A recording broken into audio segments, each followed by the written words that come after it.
Welcome back to WeakT Gaming. What's up, YouTube? Today's video is taken from our Torment Tides of Numenera live streams.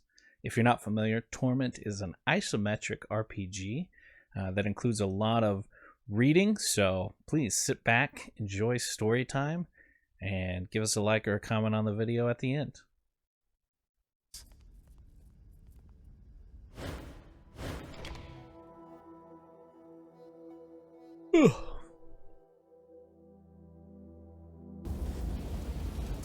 So confused. Yes, child. Hey, buddy, old pal. Can you take me back to the sanctuary?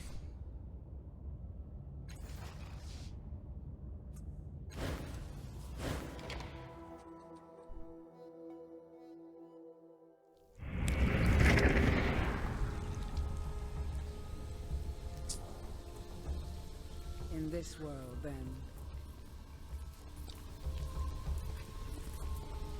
I'm ready.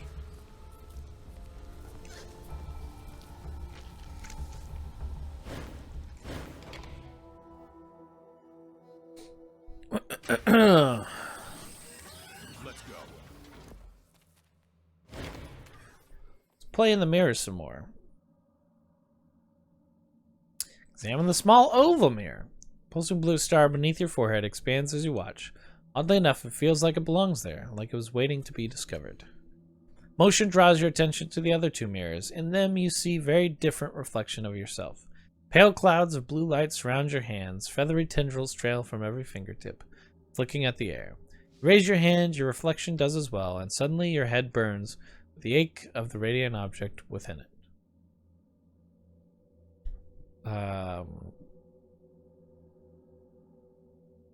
Pluck out the object sounds fun. Bronze sphere. Bronze sphere. This is a fist-sized bronze sphere that you removed from a trans-dimensional space inside your head. Its surface is covered in interlocking spirals. It's an artifact. Press your fingertips against your forehead and feel needle-like tendrils close around the round object inside your head. Carefully, you pull it out. Rising agony melts away, and the glow slowly fades from your hands, revealing a bronze sphere in your palm, growing more substantial with every passing second.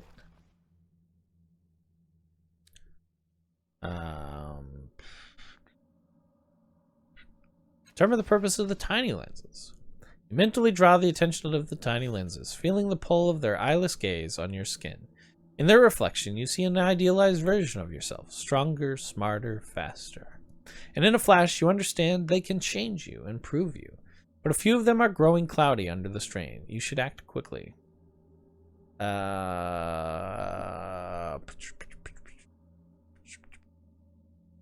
Direct them at my head. The constellations of tiny lenses align with your head, and you meet the gaze of your reflection. Something snaps in your mind, and suddenly you feel sharper, more alert. One by one, the lenses fade into opaque haze until only one remains, as bright as a winter star. Permanently gained 1 intellect. Look into the large central mirror. Of all of them, this mirror seems the most mundane. It shows your unaltered reflection, the crease between your eyebrows as you concentrate, and the gaunt, staring creatures in the hallway behind you. Oh, okay, yeah. Ooh, that sounds, Look behind you. Spin around. Nothing is there. I mean, this could be fun, right? Let's focus on the creatures. The mirrors strain at your bidding, and you see the things behind you clearly. They're bony, nude, snuffling in the air, at the air, whatever. Something's happening through a slit in their swollen faces. One of them wheels around, fixing you with a single hungry eye. It stumbles towards you, feet scraping across the stone. The rest stagger after it, slurping and gasping. I don't want to hurt you. Return to your realm. Your warning does not deter them. Snuffling and choking, they stagger at you, claws outstretched. Ooh, there's a lot of them, huh? Ooh, there's a lot. Ooh, there's so many. Alright.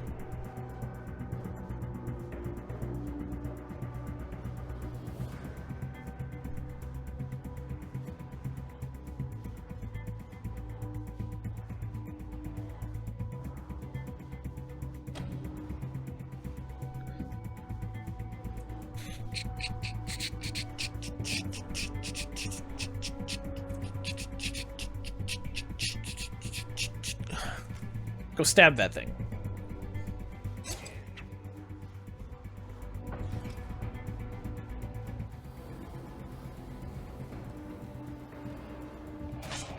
Oh no.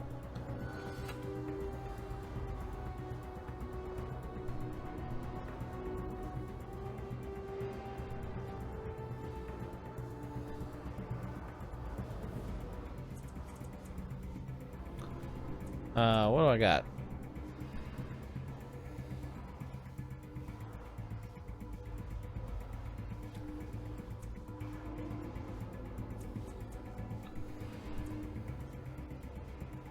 Oh. Wait, hide does what? Attempt to become hidden. Cannot be directly targeted. Removed by most actions such as attacks and esoterics. Line of sight, distance from enemies affects the difficulty. Consumes movement.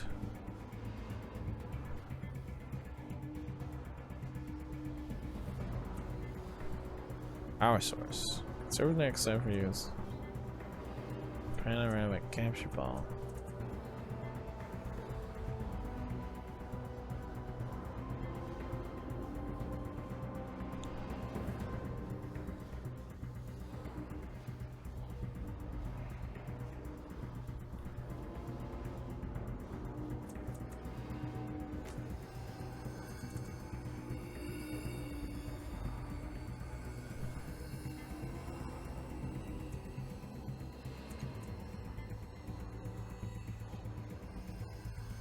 Oh. Huh.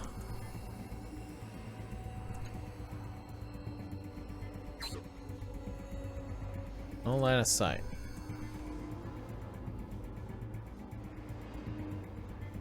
I'm going.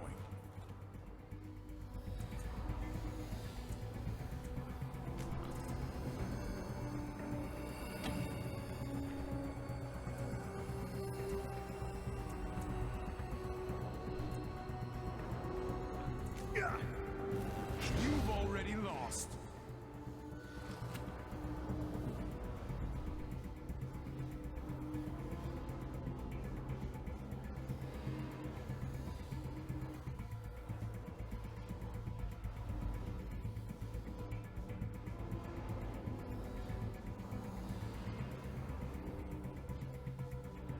In this world. Huh.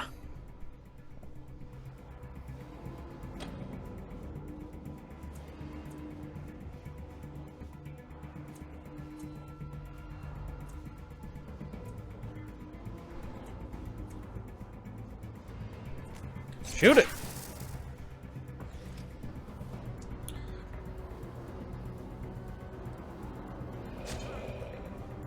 This guy's doing the half phase thing. Oh, yikesers.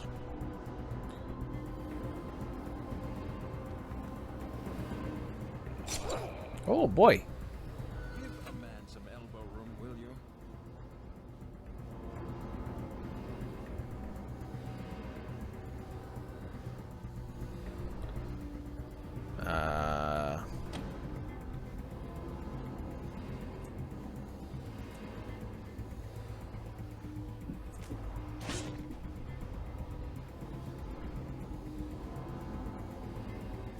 What else can we do here? Hook.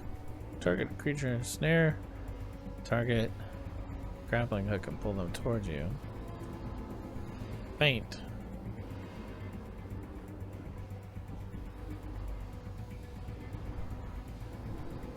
Oh. Attempt to hide.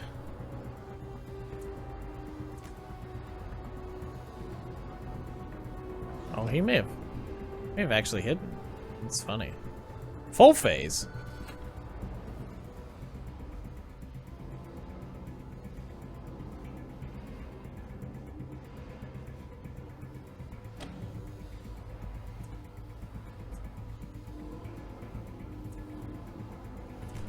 I'm a stab.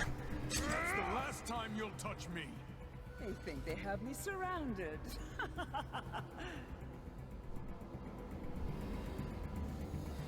naturally. Resistance stat works the same as armor, but reduces damage from sources. So what is his resistance? How do I understand?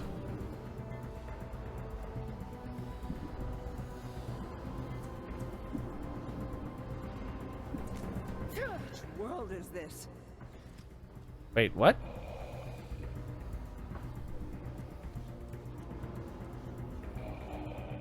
Ha! It can't hit me at all. Full phase.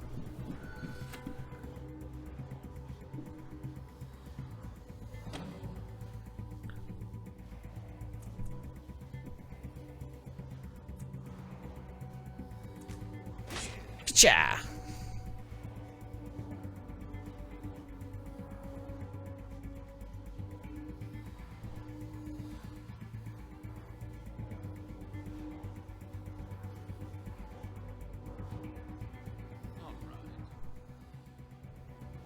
They have me surrounded.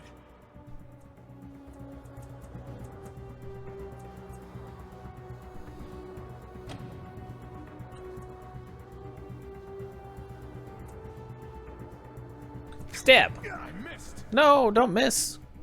You loser.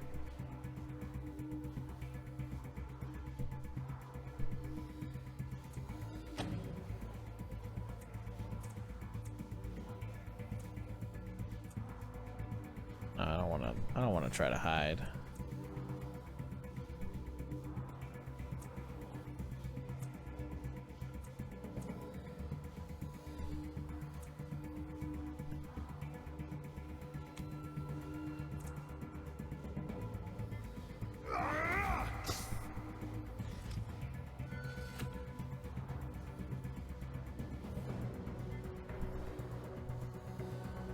In this world, then.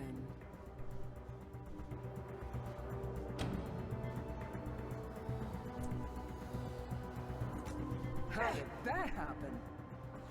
Man, she's real bad with that gun. Maybe use some help over here. Oh, Tiber's in trouble.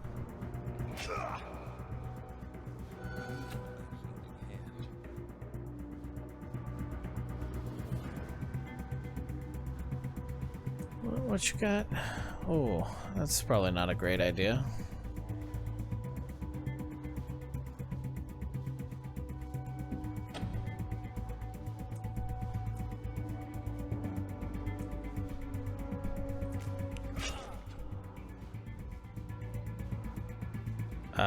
And then you should run away, huh?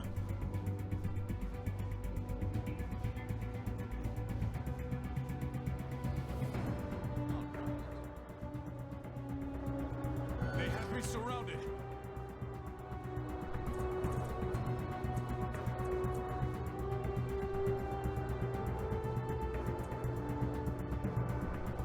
Mm-hmm. Mm-hmm.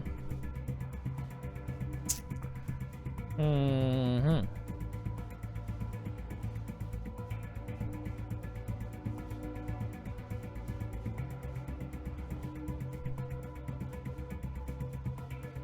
Let's go.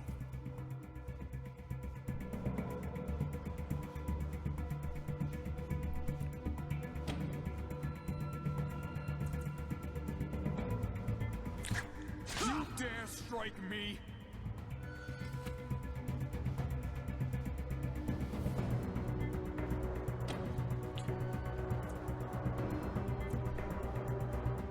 Achoo! Another one dispatched. Yes, child.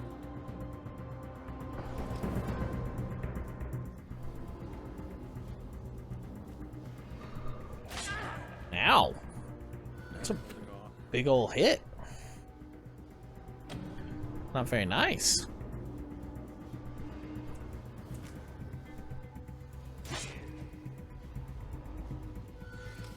These guys have so much health.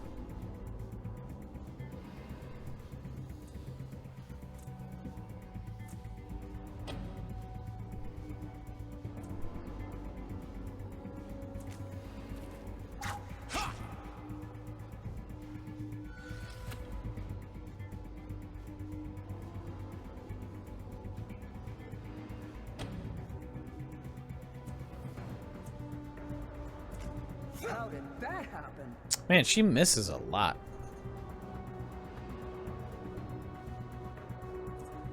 What's this do? Dimensional superposition.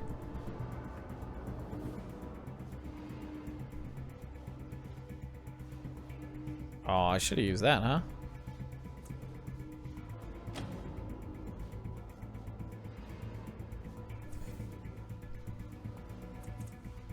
Hyperconnect shell plus 30% on attacks, plus 4 energy damage on attacks. Oh, it consumes movement. Just, you know, for funsies.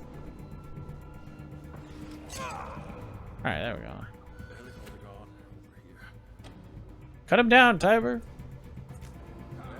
This is embarrassing. You guys suck.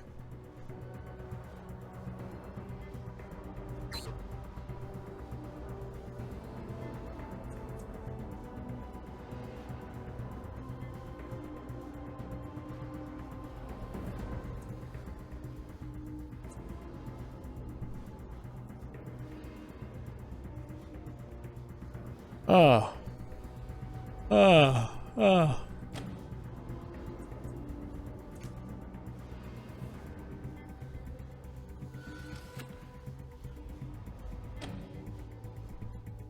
Oh wait, hold on.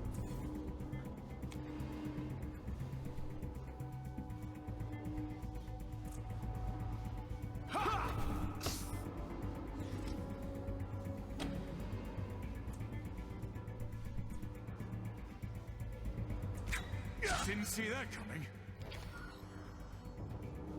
Ah! I survived! I am the best.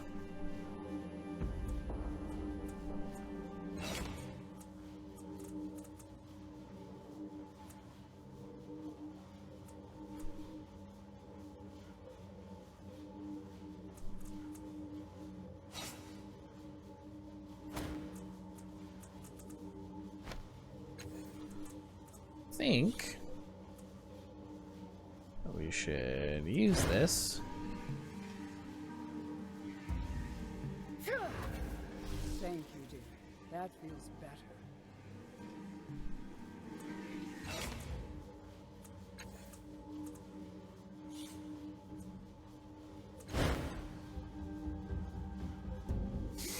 No, why did he heal her? Thank you. Alright, whatever. It's fine.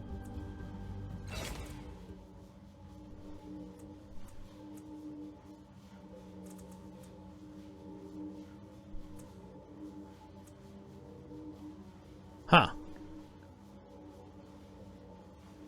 Oh boy.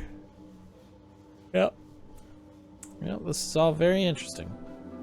Alright, anyway. Now.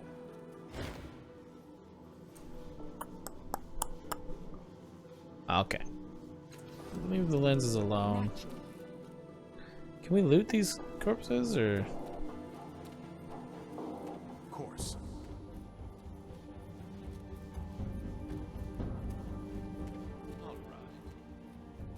All right. This device looks like it was once part of some larger device, or network of devices, embedded in the rock beneath the city. Thick cables disappear into holes in the wall. The machine gives off a low hum, just at the edge of your hearing. Feels oddly familiar. Try to figure out how the machine works. Touching the etched surface reveals a display interface, but it seems unresponsive to your gestures and commands. The display does show a vast network of other devices it must be connected to. If you're reading it correctly, there's a vast array of machines and engines operating somewhere underneath the city. This interface might control them. You poke it, swipe it, yell at it, speak gently to it, but the interface is completely unresponsive to your commands. Alright. I'll leave it alone for now, I guess. As you wish. The sorrow looms from this skillfully created mural. You can almost feel its clammy tendrils wrapping around your heart. Its inhuman victims twist and writhe, pleading for an impossible mercy. Some of the glowing bands on this machine have gone dark. It seems to be dying. Didn't we come here to find...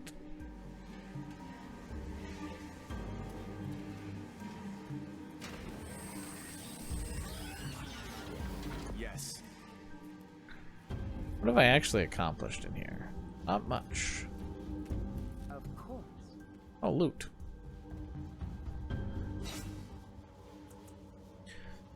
Healing sword. Heals 4 points of health to wielder on critical hits. Oh, interesting, interesting. Tome of Singing Thorns. Quest item. Yeah, take it all.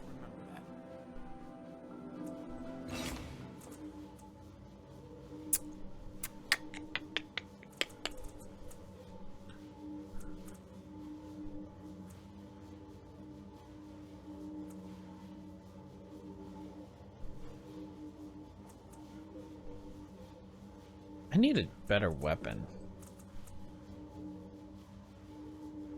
Use a speed. I don't want a speed weapon. I want a might weapon.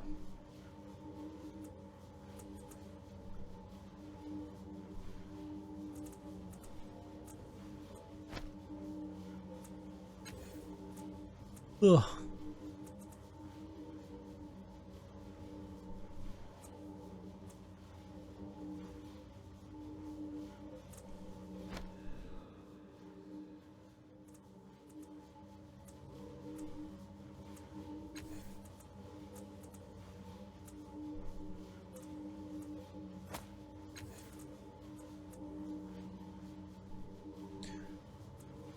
Is this a sling charge? Oh, it is a sling charge. Interesting.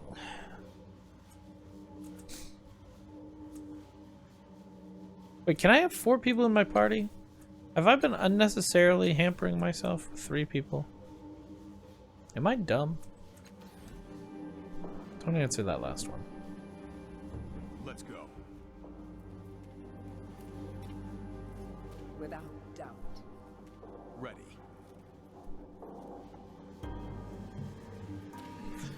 Alright. Let's take care of some things. Yeah, travel to Circus Minor.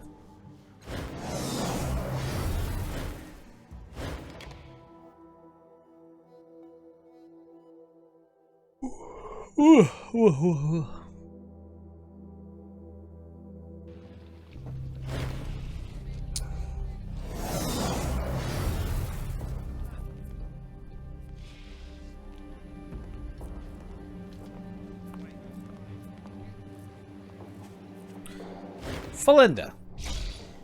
The thief returned, the merchant says. Felinda wondered why, but did not ask. Hey, here's the tome. Felinda snatched the book from the thief's hands. The merchant says, doing so. And yes, it was the same book. Still sealed, still worthless, still priceless. The merchant traces the sigil on the cover for a long, silent moment. As a reward, Felinda invited the thief, the customer, to take one of the merchant's more ragged books as payment. Stock space was limited, after all, and the customer would be doing Felinda and Staristi a favor. He leaned forward to examine Felinda's bookshelf. That was, after all, the purpose of the establishment. Angul and the Greater Good, the rise of the Angulan Knights. 2 weeks and a day in the pleasure wagons of Osam's traveling menagerie and soaring circus, humming and hiding, secrets of the labyrinth of sound. Known powers as historical examination of the rulers of the Ninth World. Honestly, let's think about the labyrinth, huh? Felinda gladly handed the book over. The labyrinth of sound was an intriguing topic indeed. I'd like to borrow that when you're through, Tiber says, stroking his chin. It sounds fascinating. The thief's companion said, wondering if Felinda was naked beneath those heavy robes. Felinda says, sighing. Tiber blinks, then turns to you. Guilty, he says, shrugging. Alright. See you later, Felinda.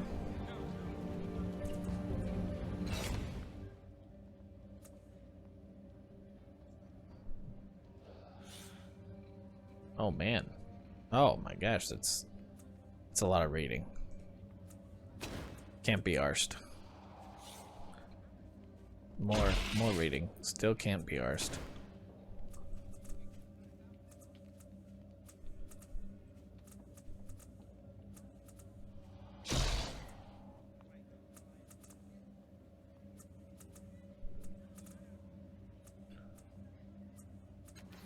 All right. Let's see what else.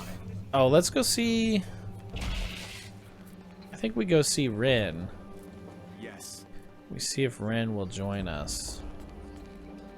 Let's find out if we can have 4 people in the party. I've been sillily running around with 3 for no reason. I have an assumption that I have been foolish.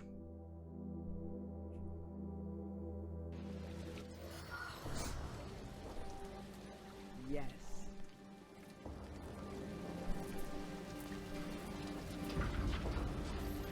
Naturally.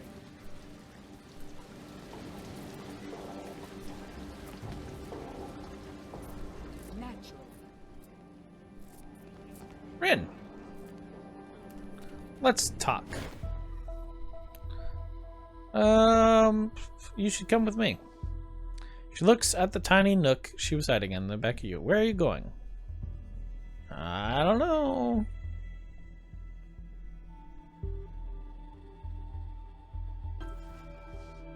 Maybe. She wraps her arms around herself. But what about those thugs? What if somebody else comes after me or after you? I'm not a fighter. I can't help. It's dangerous whether you stay here alone or come with me. At least with me, you can learn to take care of yourself.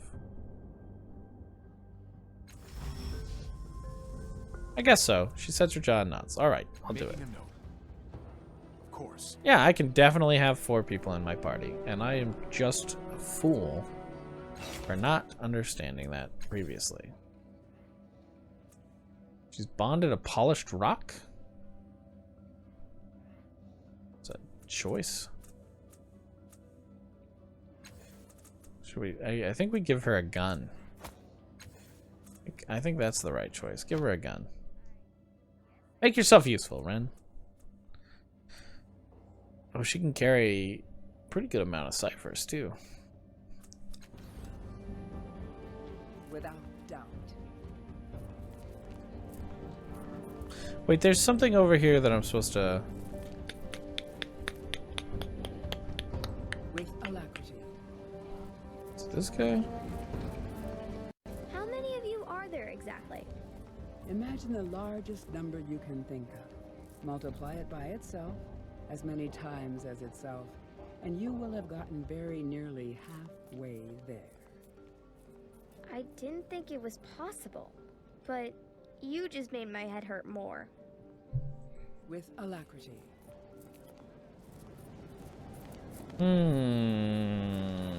This is done.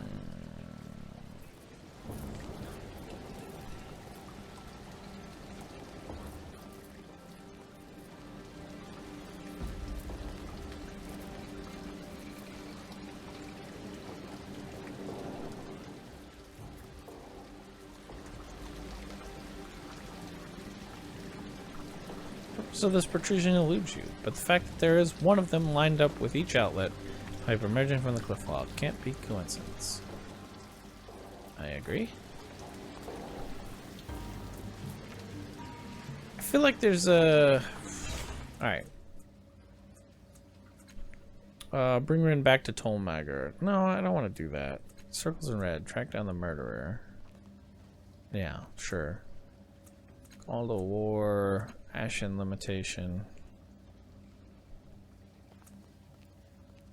Ghostly woman asked me for when it's Avina, a young girl lives on Quitch Edge, and I was hearing the ghost voice. When I find such woman, I should return into the labyrinth. Okay. Eyes of the adversary. Search fifth eye for any sign of an adversary's presence. Dama was certain that Almas is not the adversary. Dama got a good laugh from my nose. Dama was at a loss to describe what O is, but the strange didn't say. Dama confirmed that Usig, the man trapped in the form of the Abacus, is not the adversary. That means it's somewhere in the fifth eye, but it must be concealing itself from them. If I encounter anything suspicious, Dama was certain. Almas. Marion. Oh.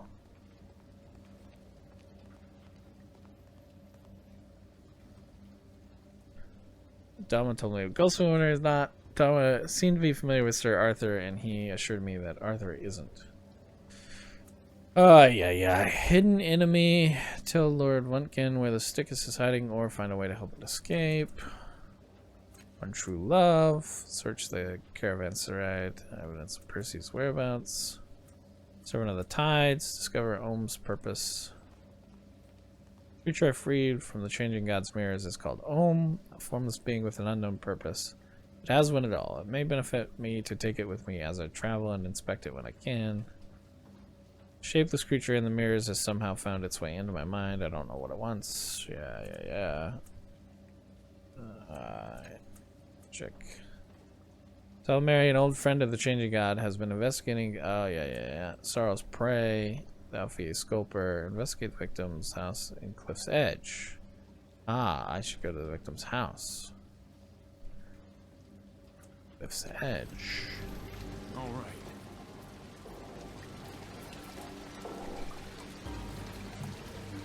Yes, child. This is Cliff's Edge. Learning begets doing. Or is it the other way?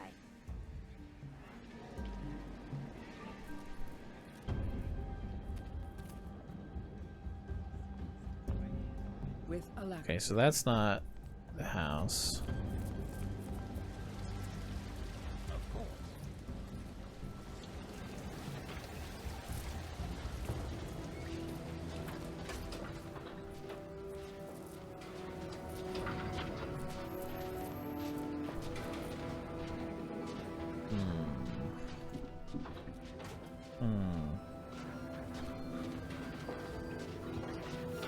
Yes.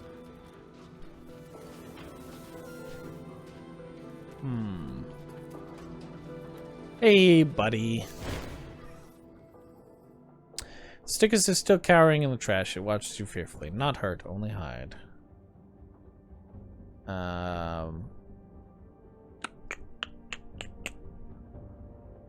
was sent by all parties to kill the Stickus. As you step forward, the creature senses what is about to happen, and again it cowers away from you, a pitiful whine rising from its throat.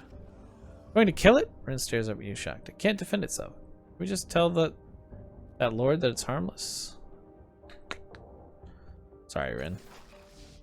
Rin blinks away tears. I don't understand you. I hope I never do.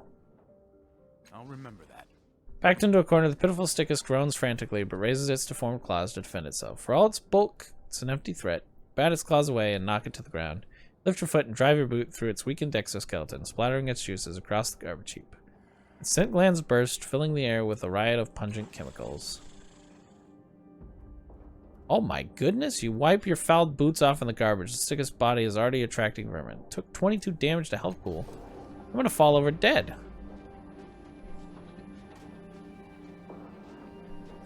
All right. Oh, don't tell the kids. Oh, the kids are mad. He snarls at you. You murderer! You killed our Stickus. Get out of here. Allow me. Yeah, fair enough. Does she still play songs for us? Probably not. Ina edges away from you, angry and frightened. You killed the Stickus. Why? What did it ever do to you?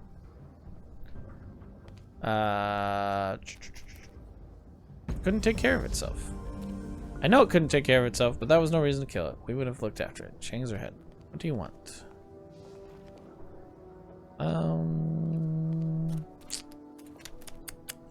Alright, catch you later. With alacrity.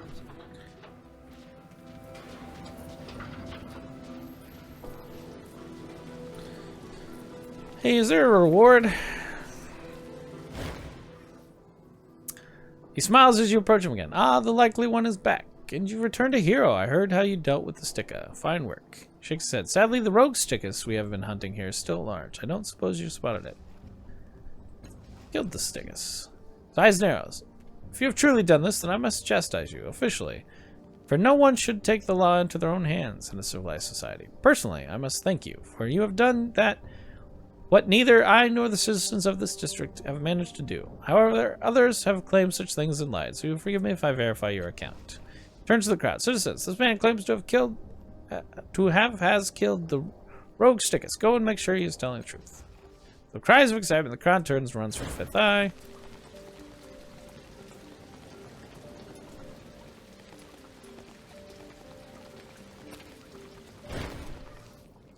A few moments later, they all straggle back, cheering and hooting. They cluster around Lord Vuntkin. One of them holds up the Stickus' stubby claws. Vuntkin raises his hands. He holds up his hands. He raises his hands, and he holds them up. Loath as I am to condone this man taking the law into his own hands, it cannot be denied that because of him, Cliff's Edge and all of Sega's Cliffs is a safer place. He looks out across the crowd, and I hope you learned a lesson here today that our enemies are everywhere. We can only defeat them by staying strong and vigilant. Damn, he's robbed them of an opportunity. But it has benefited him, certainly. As the crowd cheers, Lord Vuntkin turns to you, and now, my friend, you shall have your reward, but only because I promised it. His lips curl. If the public were not watching, I would give you nothing. You may have brought this single Stickus to justice, but that hardly makes up for negotiating a peace with its kin when you should have driven them from the city. Don't bother to look for any further favors from me. If we meet again, I will not know you. Yeah, I'll take what I can get. You acquired a bonded item. These pieces of equipment are powerful Numenera artifacts that go in the bonded equipment slots of the inventory screen. When equipped, they fuse directly to your skeleton, nervous system, or organs, providing significant positive effects, but their invasive nature can also produce negative effects. You can equip up to 2 bonded items at once. If your concentration skill is at the novice level, both items inflict their negative effects. If trained, you ignore the negative effects from the first item. If specialized, you shrug off all negative effects from bonded items. If your skill level is inability, one of your bonded slots is locked until you improve the concentration skill. Bonded skin. Second skin. Bonded item. Artifact. Plus 10 skin. Plus 1 might. Plus 1 damage per effort applied. Max plus 6 on esoteric attacks. Negative effects. Negative 2 speed pool. All my weapons right now are speed weapons. I don't understand. Not in any way surprised. He winks, then turns away.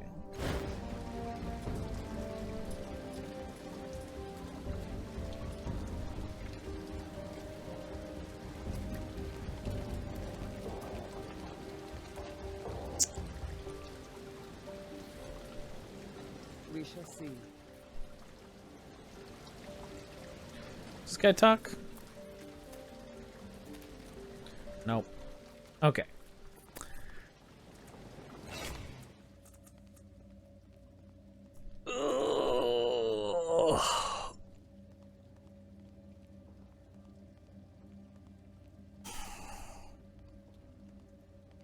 Legacy Guide. Dominant tides, blue and gold.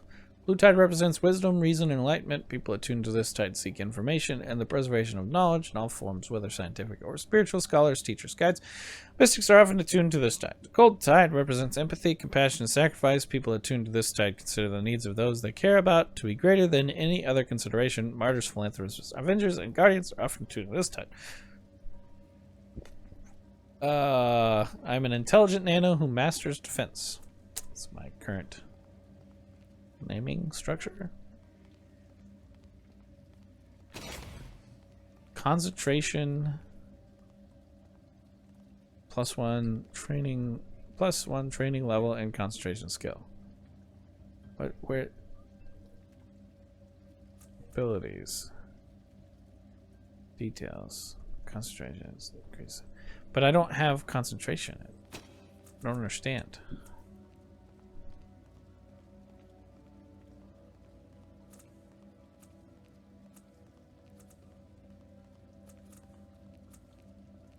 Ah. No world where we might take you, child. No, don't cry. I am trying to make you strong. It's a shame to hear such venom from one so young, dear. I need...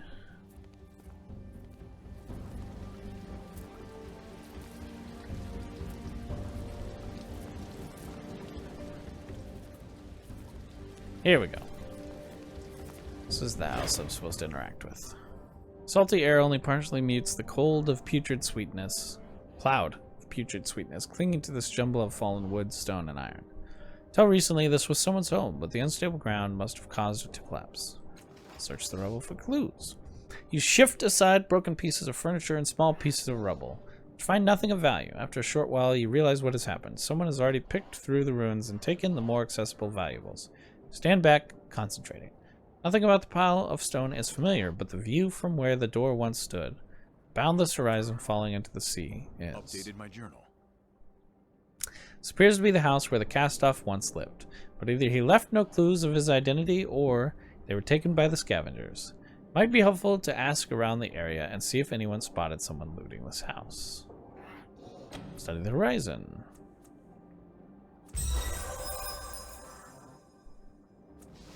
Fingers of wind rake at your face. You squint into the sunlight, trying to remember you've stood here before. You know you have. Letting your thoughts untangle, the skyline tilts and you stagger as the memory engulfs you. You grip the edge of the crude banister, grimacing at the sea.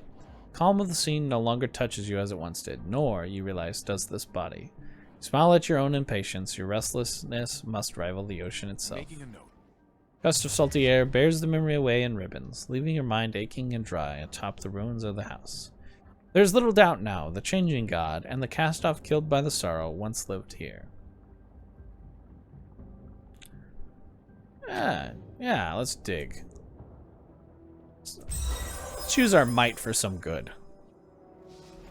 The smell intensifies as you heave aside a slab of ceiling. A swarm of startled insects spins away into the sky, revealing the body of a young woman, torn and crushed.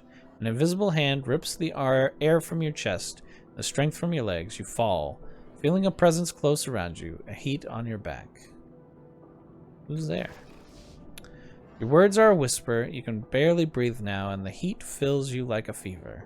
Suddenly, a cool hand covers your burning eyes. A smooth arm folds over your stomach. Making a note. Just like that, the heat is gone. You whirl around. No one is there. But you sense something has changed in the labyrinth.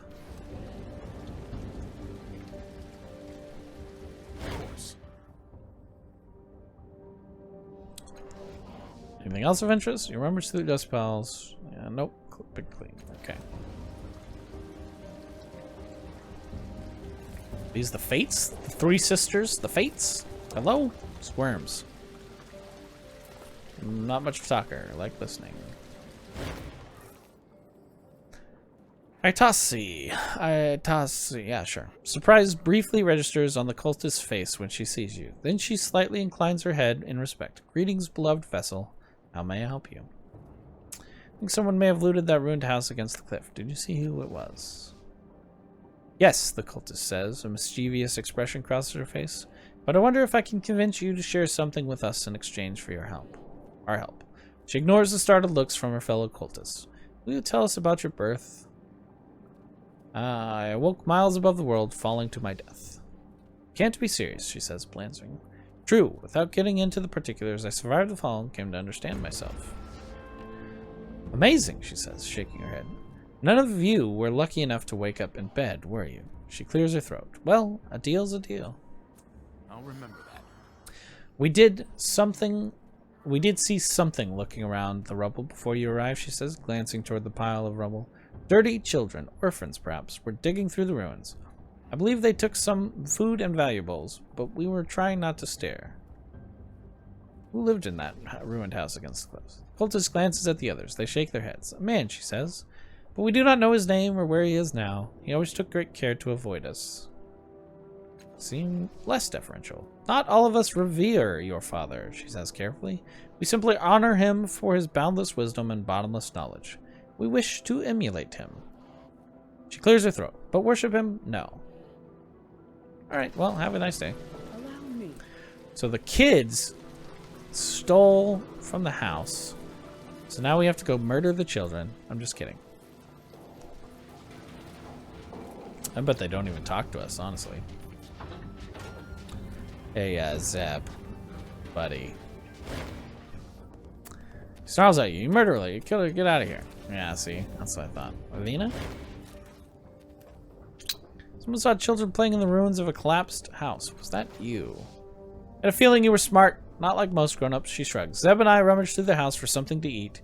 He got some stale bread and dried fruit, but I found something even better. Here, I'll show you.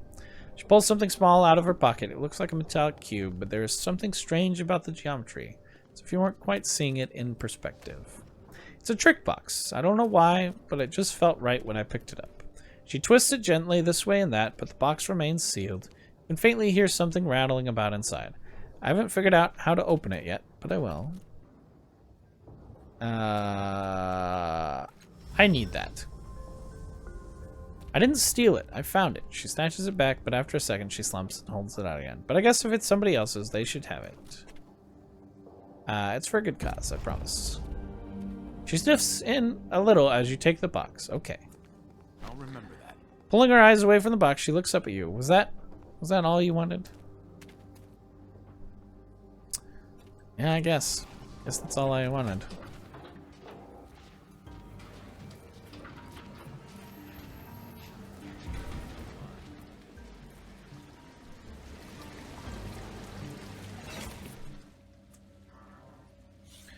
Small metallic cube recovered from the ruins of Classed House, Cliff's Edge. It's etched with tiny symbols, but the means of opening the box is not obvious from a cursory vision. What am I supposed to do with this stuff? Oh, okay. It seems to see light reflecting off a myriad of tiny silvery panels within. Behind them is an intricate network of coils and springs. Something rattles within. Examine it. Raise the cube to eye level and shake it again. Nothing moves within, but once again you hear the rattle of an object trapped inside. Something rough grazes the edge of your thumb. Turning the cube sideways, you see a finely etched diagram. Labyrinthine network of circuits. It means nothing to you. Perhaps one of the experts in machinery lore in the city may be able to make sense of it. Spell it. Beneath the expected greasy stench of metal, you detect salt. A mingled aroma of heated metal and stone. A fearsome sense of nostalgia grips you for a moment, tied to absolutely nothing that you can recall. Squeeze it between your hands. Press the box between your palms and it collapses with a satisfying hissing series of clicks. When you let go, it immediately springs back into a seemingly rigid shape. Alright, put it away. Without doubt.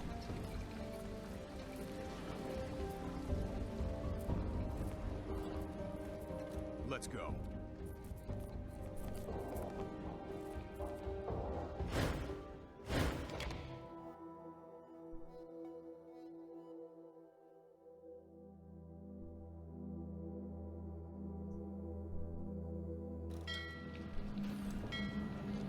All right.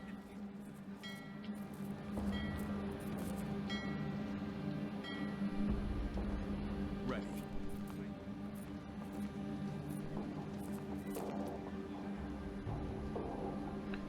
Hey, Tranquility.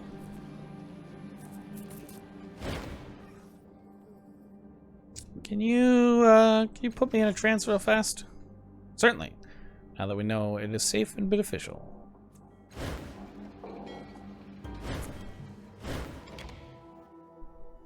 Need to go talk to a ghost.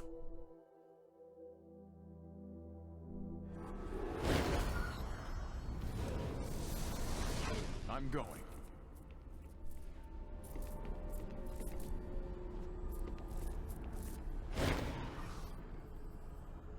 A woman-shaped hole in the air stands before you, her palms outstretched, and you sense something different. Smell, if emotions can smell. There's a sharp confusion and a sense of displacement. Somehow this woman's shade knows she does not belong here in your mind. My journal. Oh, says the specter, strolling up beside you. A reflection from a different cast-off, isn't it? He studies the outline's outstretched hand. She's lost something, he says after a moment. Something out in the world that she misplaced, or was taken from her. If you want to draw her here, you'll have to find it. You turn back to the woman-shaped void. She continues to face you, hands held out imploringly, ignoring the specter completely. Let's give her the puzzle box. Gently place the cube in the shadowy figure's hands. They close over it, and a young woman, the one you found dead in the ruins of the house, plunges towards you out of the darkness, filling the outline until the outline is her. She nearly stumbles into you before she stops herself, blinking hard. Ouch, she says. You notice that the box you gave her is now as ghostly as she is. Well done, the specter says, turning away from the stunned woman. I'll give you two some room to talk. Turn to the woman again. She glances at the darkness above you, and something about the expression reminds you of someone. Of course, the ghostly woman in the fifth eye. Who are you? Saria, she says. You remember me. You found me beneath the chunks of my adopted father's house, with my guts smashed to paste. Who was your adopted father? Orcelio, Orciolo? He was one of you, she says carelessly. A cast-off, I mean. A frown creases her forehead. Poor old man, he never wanted to be special. He found me, fed me, talked to me when I was, troubled. She sighs, but when the house fell on me, I guess he couldn't stand it, and he went looking for a way to die. Updated my journal. She falls silent, but you don't need to be told what happened next. You've seen the statue, after all. It was grief that drove Orcelio to seek death in the sorrow's arms. Zaria watches you, eyes shining with some inner light. Sorry that happened to you. Don't be. He tried to help me, but my life wasn't so wonderful. I was always confused. She sweeps the hair from her eyes. I had a voice in my mind, a woman telling me I was supposed to be her. Orcelio tried so hard to make me feel better, to talk to me when it was really bad. She smiles sadly. But I think he knew it couldn't last, she says, her smile fading. He was afraid, but not for himself. He knew I was going to die. One time he said he'd seen me die too many times, then shut himself up. She claps a hand to her mouth, lowers it. Like that. She shrugs. But he wasn't wrong, was he? Even if he was a little crazy to begin with. No, he wasn't wrong, but you're here now. She nods moodily. Sort of, she says. I'm not really me, though. I'm a reflection of what my father saw of me, the only piece of his mind that's left. When he died, his part of the labyrinth, well, I want to say it broke, but it was worse than that. The cracks burst up through the ground and everything started crumbling. You can feel parts of him slipping away, snapping off. She shudders. I'm glad you brought me here. I would have fallen apart eventually. And then there'd be nothing of him left. Nothing of either of us. Do you know anything about the sorrow? No, she says, staring at the air, thinking. He didn't abuse his power like some of you do. Didn't pull against the tides or use them as weapons. He never wanted to be noticed or to be found. She breathes in, breathes out. Didn't matter, did it? Do you know anything else about him? I should, shouldn't I? She says, chuckling. I was a part of his mind, after all.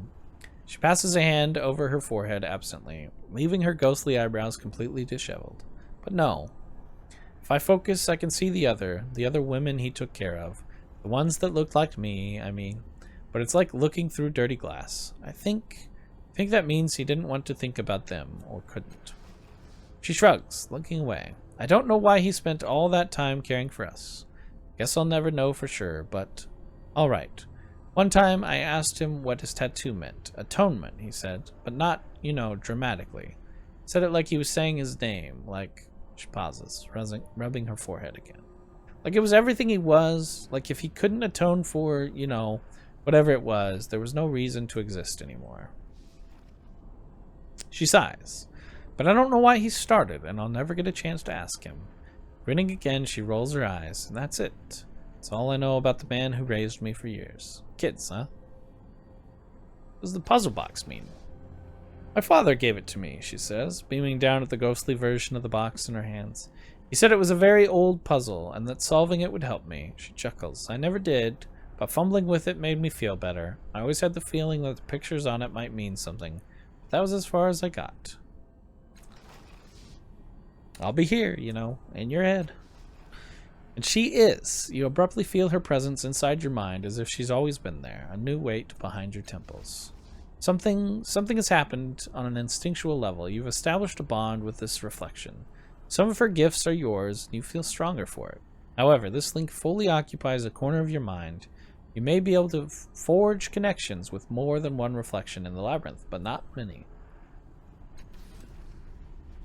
Ready.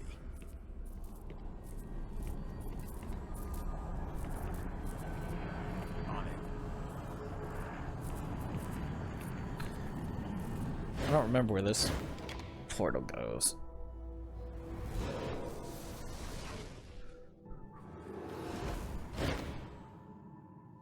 Ah, yes, to the ghost. All right.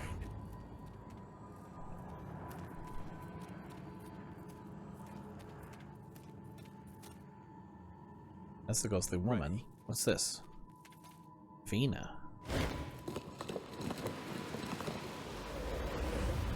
What the heck? What in the... What in the heck? The siege, she says, watching the scene in front of you. I remember the siege when the Taubat came to destroy Sega's cliffs.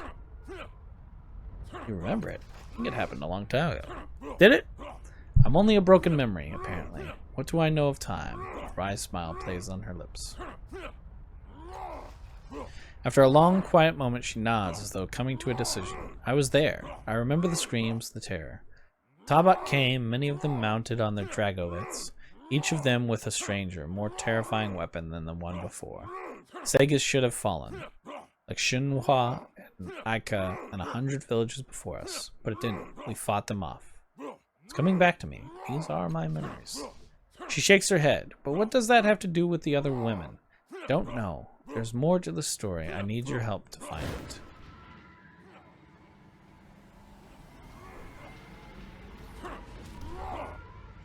Yes.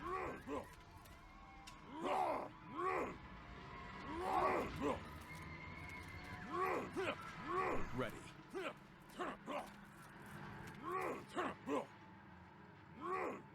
Ready. Huh. Huh. Of course.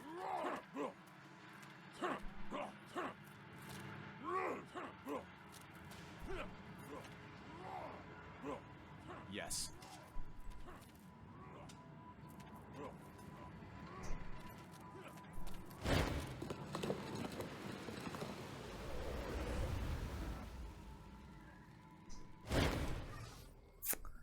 Her eyes grow wide at the scene in front of you. That's me. I remember now. The siege ended.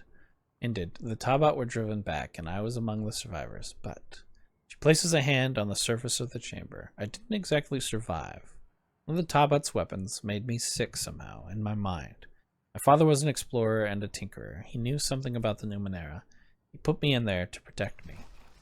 The Ion priests and the Shurgans couldn't help me. No one could. My father kept me in stasis until a cure could be found. She gazes into the distance, as though trying to remember something. Are the women the result of some attempted cure? I don't know. Please, we're so close. Keep looking so we can find the answer.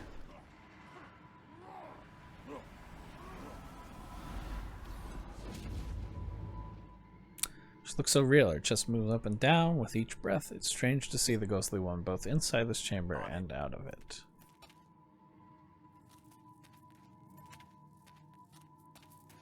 These machines make no sounds or motion at all. Like the other machines here, they seem to be just a facade.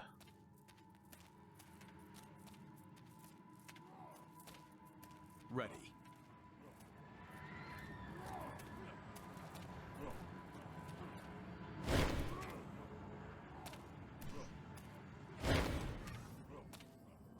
The translucent man appears. He is unfamiliar to you, but he seems to be working on the machine. The ghostly woman watches him, her brow furrowed. I know him. The engine, it's...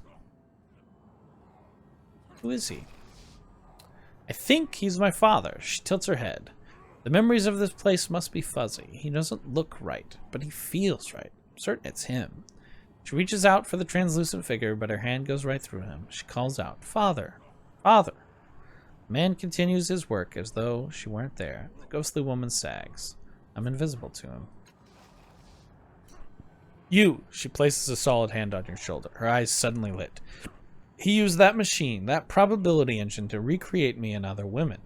This machine is but a memory, but the engine exists in the real world. I know it. She looks at the ghostly man. Speak to him. Find out how to turn it off. Then you can do the same in the real world and end this. Okay. Ghostly man. The ghostly woman's father works frantically, turning dials, stripping metal wires, attaching and detaching various pieces within the machine. After each change, he places a hand on the side of the machine, speaks some words and gestures in the air. He doesn't seem to notice you at all. Can I help you? No, he says, but he doesn't appear to be speaking to you. That's not right. Her hair was softer, thinner, her eyes more like caramel. He speaks to the machine again, swipes through the air rapidly, then sticks his hand inside the engine and rearranges several delicate parts. I'd really like to help you. He continues his work, completely oblivious to you. You need to know how to turn the machine off. What? He whirls around, his eyes bright with fury. Turn it off? That would kill her. Kill her, do you understand? So close to bringing her back. It's just a matter of tuning the machine correctly. His face darkens. I won't shut it down, and you will not force me. Though he makes no signal or gesture, the Taubat soldiers from the other side of the fathom run to his aid. This ghostly construct's anchor has summoned them. Well, this seems inconvenient. Leave. The platform rumbles with the power and pain of his cry. Leave me alone. You will not take what's left of my daughter from me. Something's wrong with the machine. It's hurting people. He waves you off. Bah, you're guessing. You don't know the side effects any more than I do, but I do know this will bring her back to me. Now leave or I will force you to leave. Alright. Keep him away from me. Taubat warriors growl on a register almost too low to hear, and you feel a subconscious urge within you. Begin to summon reflections of your companions. Yeah, sure. This should be useful. My effect.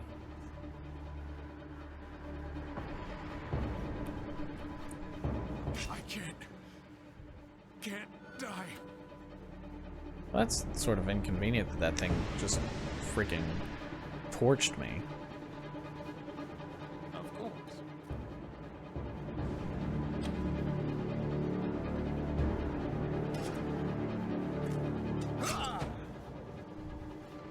I can't die. Alright, well, you know what? We might not have a lot of choices here. Deals 13 physical damage, refills user stat pools. I want to refill fresh favors, heals 10 points of intellect and confers fresh favors. No. Just 3 points of might. It doesn't really do it. Finish 5 words. So it's 3 intellect.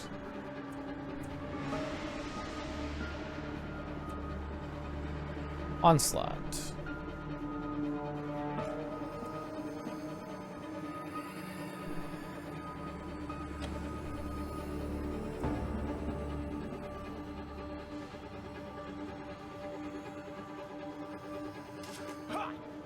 You've already lost.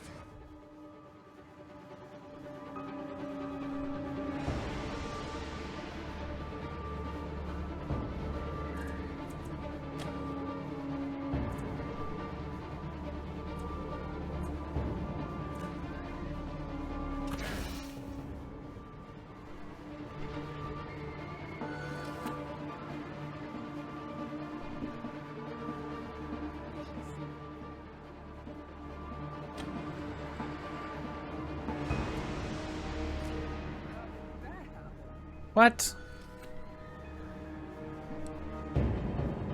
Wish we could help. Right off?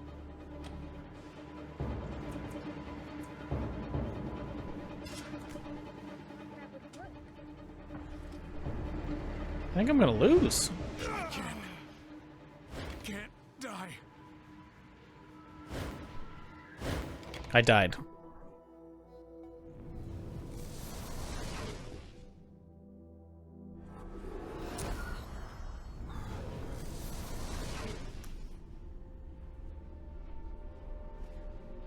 All right, we'll go back there sometime. We'll beat that.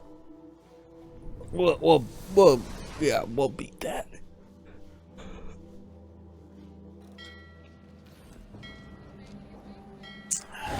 Hey, we need to sleep. 20 shins per person. Oy. So many shins. Lovely. Just what I needed. I think you're just what I needed. Ba-bum-ba-da. Wake up, a woman says, and you do. She stands, arms folded, watching you with a grim expression. There's been another murder in the underbelly, she says. A little mutant named Crooked Keek. Folsom wants words with you. Turns to walk away. If I were you, I'd head down there now. Oh no, not Keek. Not the Keekster.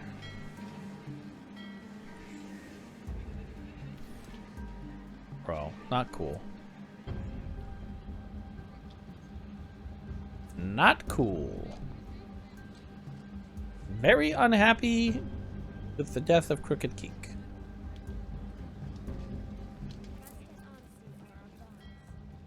Alright. we're gonna save here and get back at it tomorrow, I think.